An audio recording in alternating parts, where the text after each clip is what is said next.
Paper है हमारा अक्टूबर नवंबर 22, paper 2-3 recent year का पेपर है। इसका सेकंड केस हम कर रहे हैं प्लांटिंग पॉट्स। पहले केस स्टडी स्कैन करेंगे और पूरा पेपर अटेम्प्ट करेंगे, ठीक है।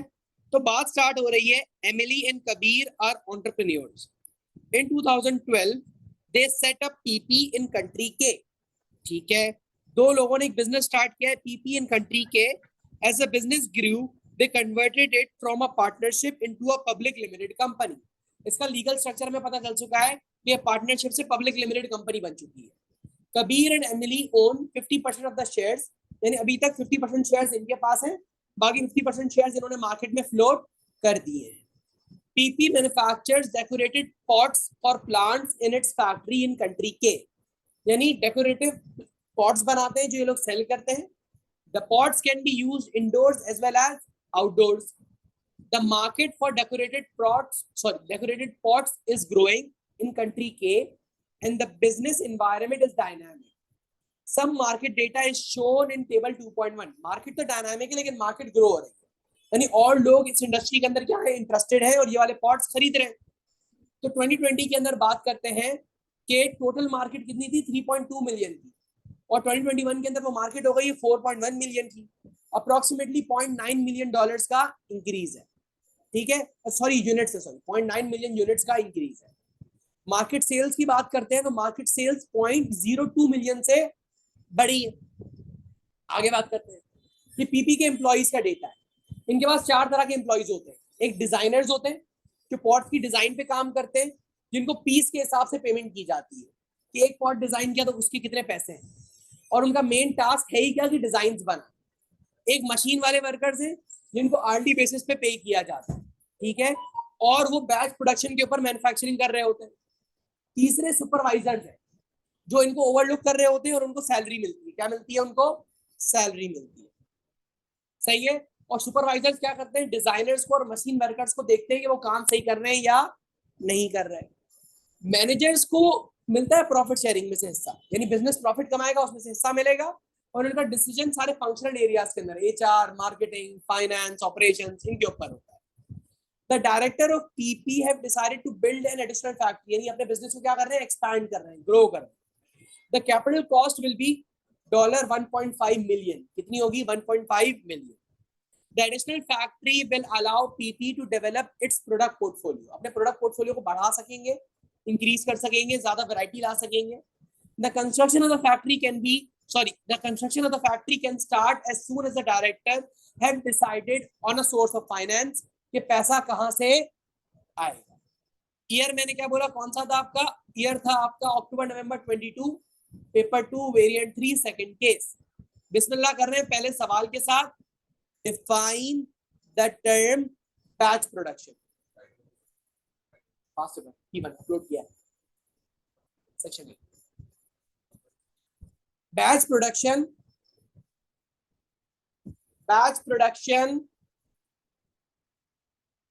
is a process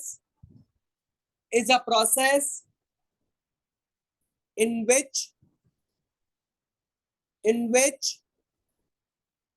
a certain quantity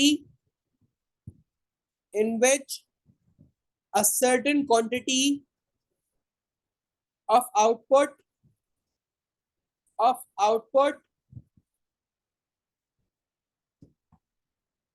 is produced together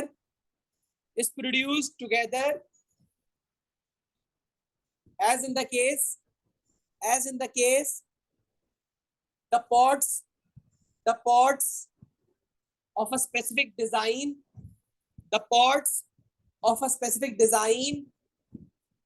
are all produced together.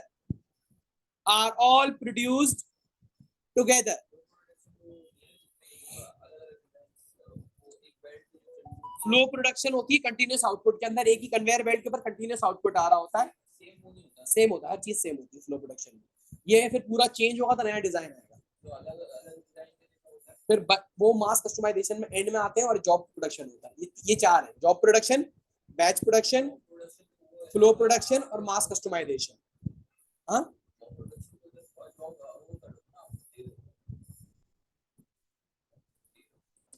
Job production क्या होती है? When the single unit of output is being produced. Batch में ये हो रहा होता है कि जब एक सर्टेन क्वांटिटी एक साथ बनती है, फ्लो के अंदर एक ही कन्वेयर बेल्ट के अंदर आउटपुट आ रहा होता है। और मास कस्टमाइजेशन में ये होता है कि प्रोडक्ट बनता तो फ्लो के अंदर ही है, लेकिन जब वो रेडी हो जाता है उसके अंदर कस्टमर के हिसाब से हम वेरिएशन और चेंजेस लेके आते हैं। अगला है आप मास कस्टमाइजेशन। अब हम बात किसकी कर रहे हैं? हम बात कर रहे हैं explain the role of an entrepreneur. तो लिखते हैं an entrepreneur, an entrepreneur is an individual is an individual is an individual who takes risk, who takes risk, gathers resources,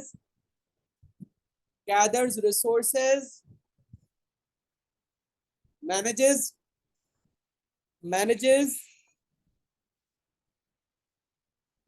and controls the business, manages and controls the business, full stop. In case of failure, bears all the losses, while in case of profits,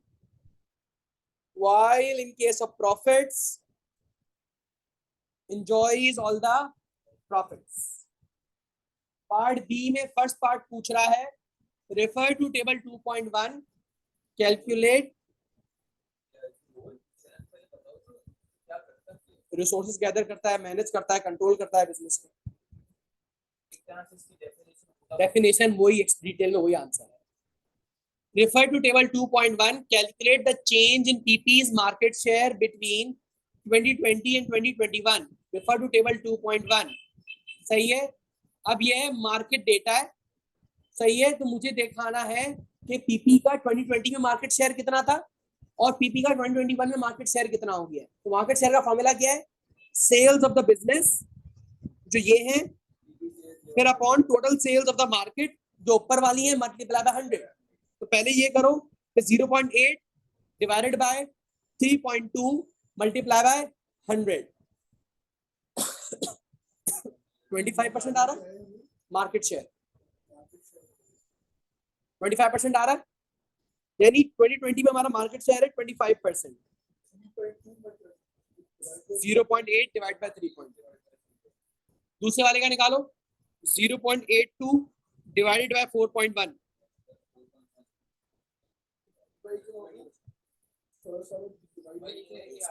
और सब आपसे आता, पहले answer बता।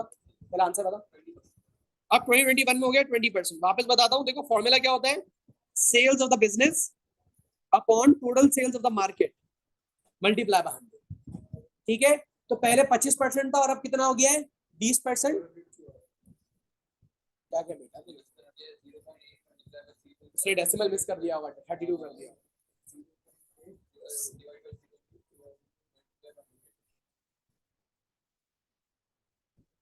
25% आ गया और अब कितना हो गया? 20%। यानी हमें आंसर फाइनल क्या देना है? That the market share has reduced by 5%। तो यहाँ पर आपको पूरे मार्क्स मिलेंगे। हाँ यार देखो, नहीं लिखा और ऐसे कर दिया तो मसला नहीं, कैलकुलेशन तो दिख रही है, मार्क्स मिल जाएंगे। लेकिन खुदा ना खासा तुम्हारी कैलकुलेशन आगे भी होगा। इस तरह इसने भी गलती करते करते 400 आंसर निकाल लिया था। इस तरह हो जाती है कभी गलतियां जल्दबाजी में। तो अगर इस तरह की कोई जल्दबाजी में गलतियां हो जाती हैं और अगर आप उसको क्या बोलते हैं फॉर्मूला लिखा हुआ तो कम से कम फॉर्मूला के मार्क्स आपको मिल जाएंगे। ठीक है, explain one implication for PP of a fall in market share. तो पीपी के ऊपर क्या इंपैक्ट आएगा कि मार्केट शेयर कम हो जाएगा। सही है, the implication of PP of the fall in the market share would be, लिखो, the implication of PP of the fall in the market share would be, of the fall in the market share would be that new customers coming into the market। so ये लिखेंगे तो लेकिन थोड़ा अच्छे तरीके से, that new customers coming into the market may not prefer to purchase, coming into the market may not prefer purchasing pots from PP, purchasing pots from PP, which may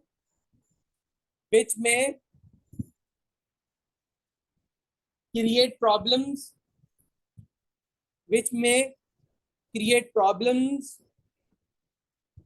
for increasing sales of the business अभी तो नहीं, in the future, और in the future यानी future में अगर आपको अपनी sales बढ़ानी है तो उस पर थोड़ा मसला आपको आ जाएगा, ठीक है।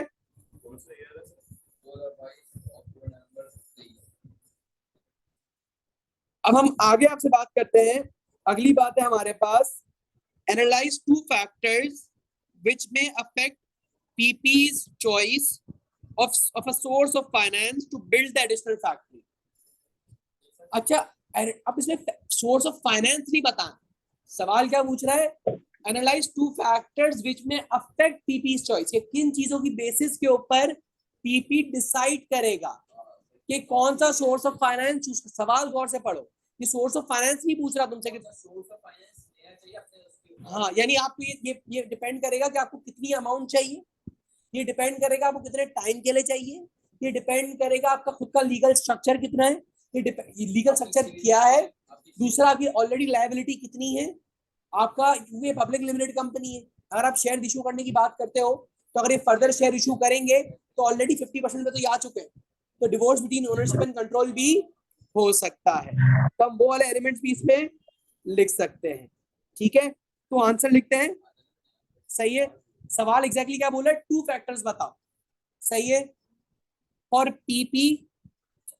पीपी's choice of a source of finance to build the additional factory, तो डायरेक्टली हम फैक्टर्स पा देंगे क्योंकि मुझे इसके ऊपर की डिफाइनिंग टर्म कुछ ऐसा नजर नहीं आ रहा, लिखते हैं 2 स्पेसिफिक फैक्टर्स बता दें, इस तरह स्टार्ट करेंगे, मुझे इसमें ऐसा की डिफाइनिंग टर्म स्ट्रॉन्ग नजर नहीं आ रहा, 2 या तो देखते हैं कितना बनता है, 3 में हो जाएगा ना, फाइनेंस पे फाइनेंस कर सकते हैं, देखते हैं। हाँ, कहना चाहो तो जबरदस्ती डिफाइन नहीं कर सकते, लेकिन मुझे जरूरत नहीं लग रही है यहाँ पर ऐसे। आज हमारा कल मॉक था, उससे पूरा P4 क्वेश्चन पेपर दे दिया नया वाला, सही है क्या, सही है, कराया तो करा ही नहीं मैंने। चलो, the 2 factors P3 कर लिया, the 2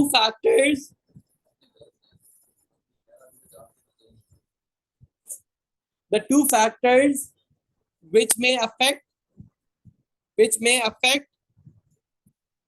PP's choice of finance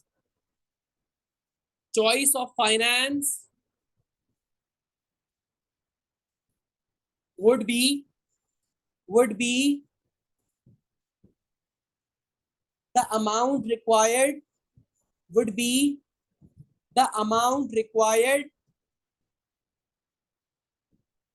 for the new factory,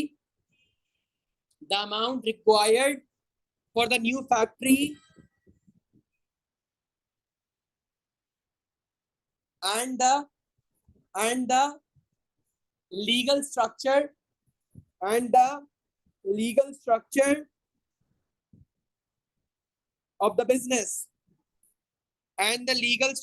of the business, full stop, next paragraph,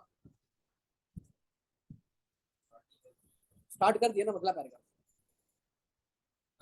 as PP's legal structure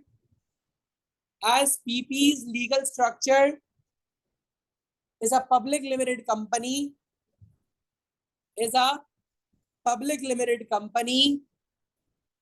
therefore the business can raise finance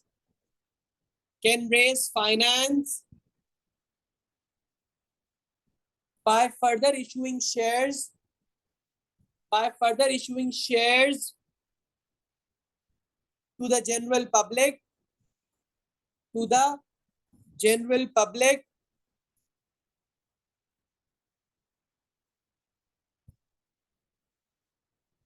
which is an equity finance, which is an equity finance. However, currently,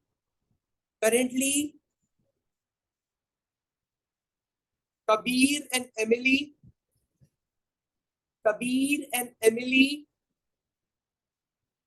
own 50% of the shares. 50% of the shares. So, if any more shares are issued,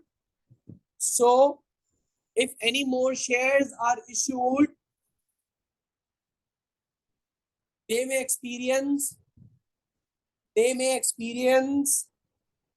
divorce between ownership and control. They may experience divorce between ownership and control.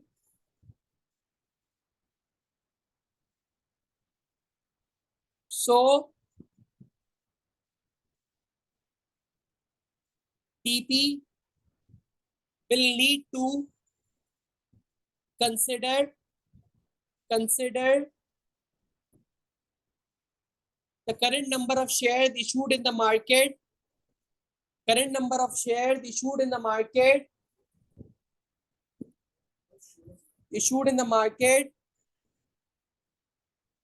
before moving forward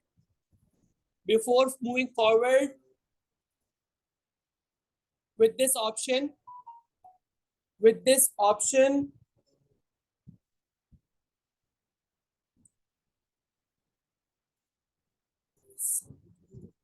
before moving forward with this option. Therefore,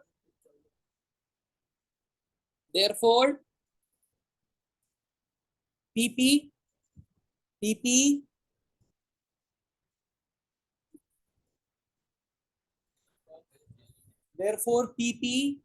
might choose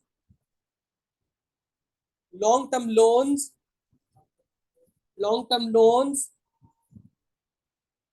instead of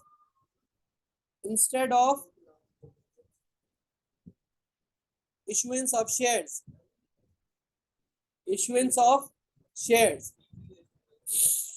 मुझे अभी याद आ रहा है कि हमने इसका 11 marker किया. Instead of issuance of shares. पता नहीं, अभी मुझे आखिरी वाला किया वाला. अच्छा, instead of issuance of shares, लेकिन ये वाला पार्ट सी जो हम कर रहे हैं अलग, ये मैंने कभी नहीं लिख पाया. ठीक है, आप लाइन छोड़ दे, बाकी अगले paragraph. The other factor which may affect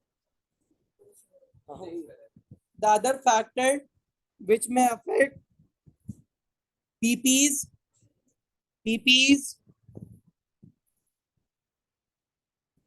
choice would be time, as the construction of the factory will not be immediate,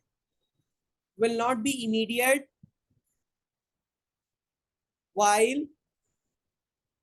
the construction of the factory will not be immediate while generating revenues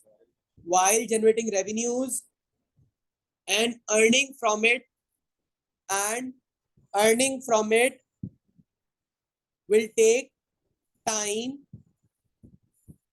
Therefore, considering this, PP might go towards PP might go towards a long-term source of finance, a long-term source of finance as the business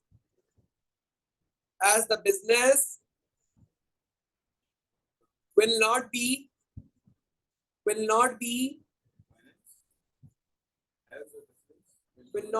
immediately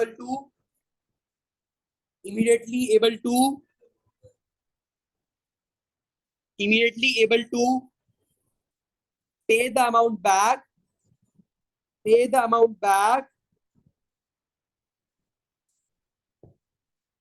that it has raised.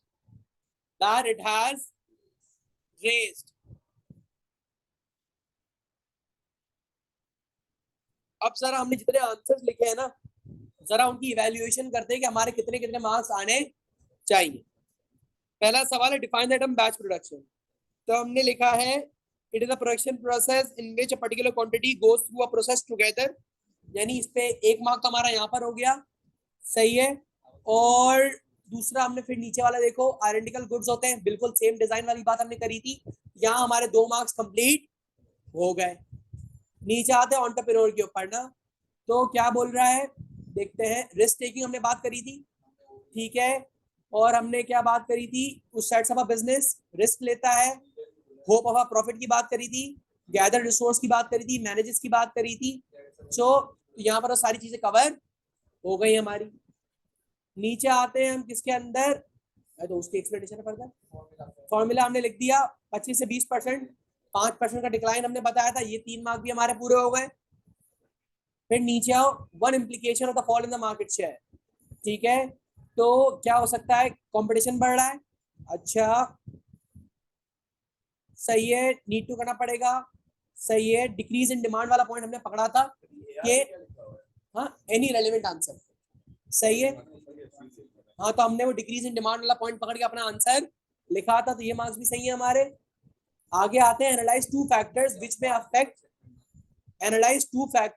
Affect PP's choice of a source of finance to build the additional factory. अगर मैं आपको एक बात बताऊं तो ये सवाल बहुत अलग है, इस तरह का सवाल मैंने देखा नहीं है इससे पहले। तो देखते हैं हमने यहाँ पर इधर क्या क्या लिखा हुआ है, कॉस्ट, फ्लेक्सिबिलिटी, कंट्रोल। तो हमने क्या क्या लिया था, कॉस्ट और कंट्रोल लिया था, और हमने टाइम और कंट्रोल लिया था, ठीक है। यहाँ पर और भी बहुत सारे एलिमेंट थे, ठीक है।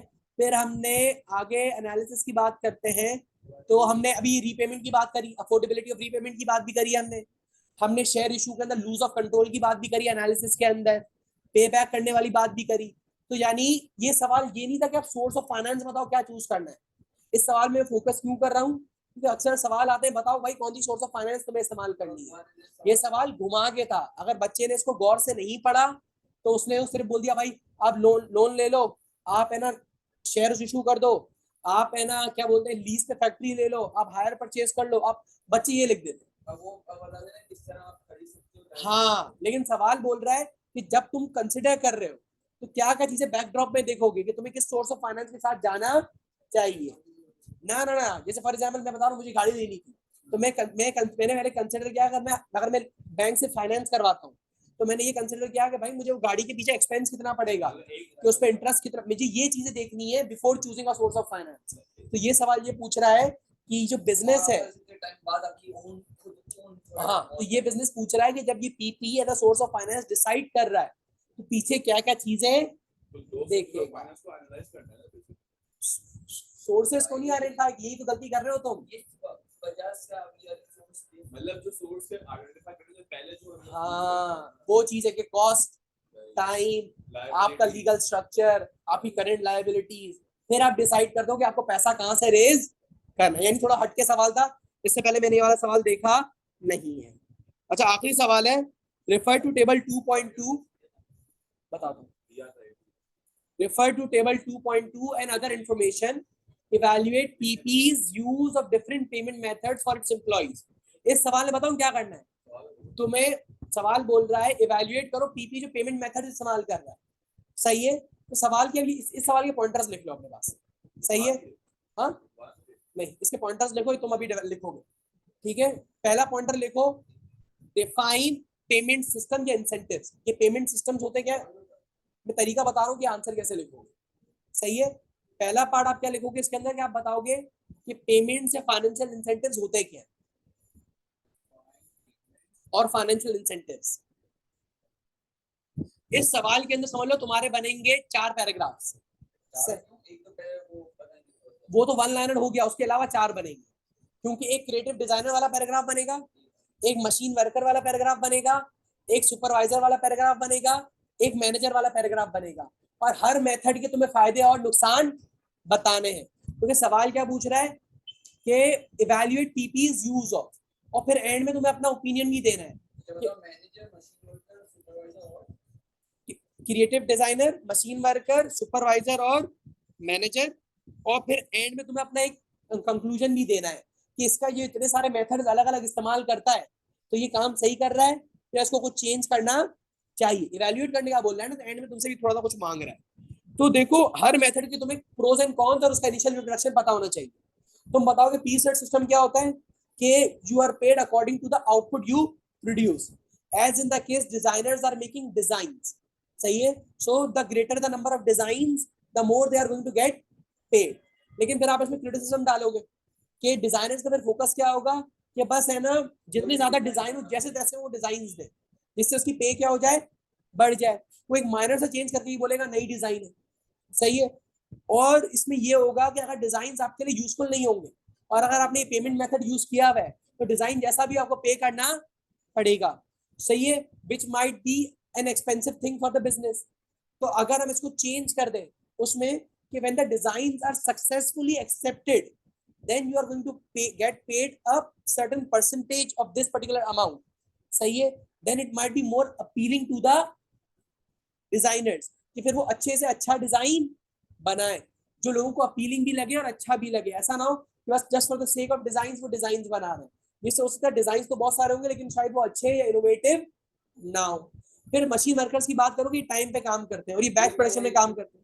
तो पहले बताओगे टाइम प्रोडक्शन होता क्या है कि आप नंबर ऑफ आवर्स के ऊपर पे करते हो, तो इसमें आप बताओगे कि उसको मैनेज करना क्या करना, कि पूरा एक पेरोल बना के रखना अपने पास कि किसने कितना घंटे काम किया। एक थोड़ा टाइम कंज्यूमिंग प्रोसेस है, इसके लिए आपको अलग बंदे बिठा के रखने पड़ेंगे। फिर आप उसके अंदर ये बताओगे कि वर्कर्स हो सकता है जानबूझ के काम डिले करें। पीछे आप केस में देख सकते हो मार्केट कंपेटिटिव होती जा रही है, इसका मार्केट शेयर नहीं बढ़ रहा। अगर इसके पॉट्स मार्केट में डिले आएंगे तो हो सकता है ये पोटेंशियल सेल्स मिस कर दे। ठीक है। लेकिन इसका बेनिफिट ये है कि आप उतनी टाइम के लिए पे करोगे जितना टाइम वर्कर्स काम कर रहे हैं। तो इसके अंदर अगर हम इसको हाँ, फिर आप इसके अंदर आप कुछ सजेस्ट कर सकते हो कि आप अब इसको हम टाइम रेट से किस पे लेके चले जाएं।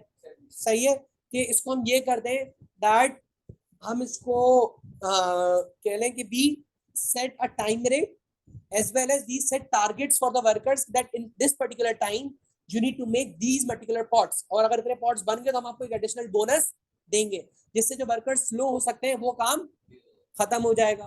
फिर सुपरवाइजर में आप सैलरी की बात करोगे, सैलरी बोलोगे एक फिक्स अमाउंट होती है, फिर आप उसको लिंक करोगे मैस्लो से कि ये जॉब सिक्योरिटी प्रोवाइड करती है, वर्कर सेटिस्फाइड होता है, खुश होता है कि भाई इतनी पेमेंट तो मिलेगी ही मिलेगी। डालना तो पड़ेगा क्योंकि सवाल बड़ा है यार, क्योंकि देखो क्योंकि मसला क्या है, क्योंकि मसला बताऊं क्या है, क्योंकि इसने स्पेसिफिकली नहीं बोला refer to table to another information evaluate PP's use of different payment methods for its employees।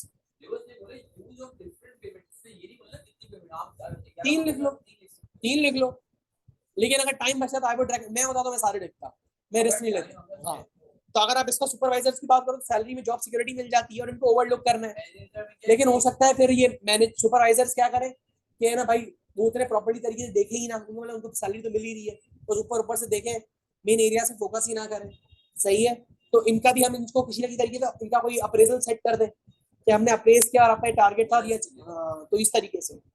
तो और दूसरा हम क्या करें, मैनेजर्स को प्रॉफिट शेयरिंग मिलती है, यानी ये एक अच्छा तरीका है। लेकिन इनकी कोई सैलरी वगैरह नहीं है, बिल्कुल ईयर एंड पे जो प्रॉफिट मिलना है वो मिलेगा, और जब तक प्रॉफिट नहीं हुआ जब क्या करेगा मैनेजर। ठीक है। तो इस तरीके से ओवरऑल बताओगे, फिर बताओगे दैट, और इसमें ये भी बताओगे that there is a lot of variation in the way they pay their employees which might create a lot of conflicts, so therefore if there is consistency in the methods it might be more useful। और इसमें थोड़े बहुत जो तुमने definitions benefits वगैरह बता दी तो उस तरीके से तुम्हारा आंसर हो जाएगा। जरा एमएस देखते हैं एमएस क्या मांगती है हमसे।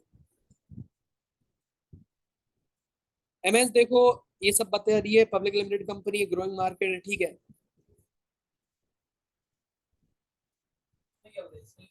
सबके अलग अलग दिए हैं, 3 के दिए, 4 के दिए।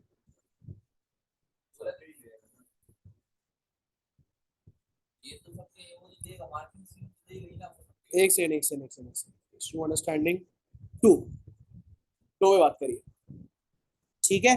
तो आप इस तरीके से ओवरऑल कंक्लूजन कर दोगे। इसका इवैल्यूएशन देखो, फाइनल पैराग्राफ, इवैल्यूएशन स्टेटमेंट्स क्या क्या है इसकी, दैट अदर सुटेबल, इसके अलावा कौन सा मेथड हो सकता है, और हर मेथड की बेनिफिट और कॉस्ट बता रहे हो, वो भी साथ साथ आपको इवैल्यूएशन के मार्क्स दिला रहे हैं, ठीक है। क्या आप वन लाइन बता दो कि भाई ये बहुत ज्यादा डिफरेंस है, अगर थोड़ी कंसिस्टेंसी होगी तो मैनेज करना और वर्कर्स को मोटिवेट करना और मैनेज करना क्या हो जाएगा, आसान हो जाएगा। तो इस तरीके से आपका ये आंसर डेवलप हो सकता है। मीटिंग का टाइम एंड हो रहा है, सवाल तुम्हारे सामने, सवाल नोट डाउन कर लिया है, तो ऊपर दिखाता हूँ ये आंसर डेवलप कर। सवाल लिख लिया, हाँ चेक करो, सवाल लिख लिया, ये वाला इवैल्यूएट प्रेफर टेबल 2.2 फोटो खींच ली है, ये टेबल तुम्हारे सामने, अटेम्प्ट करो। टेबल 2.2 सामने है ना, इसका सवाल है, हाँ लिखो।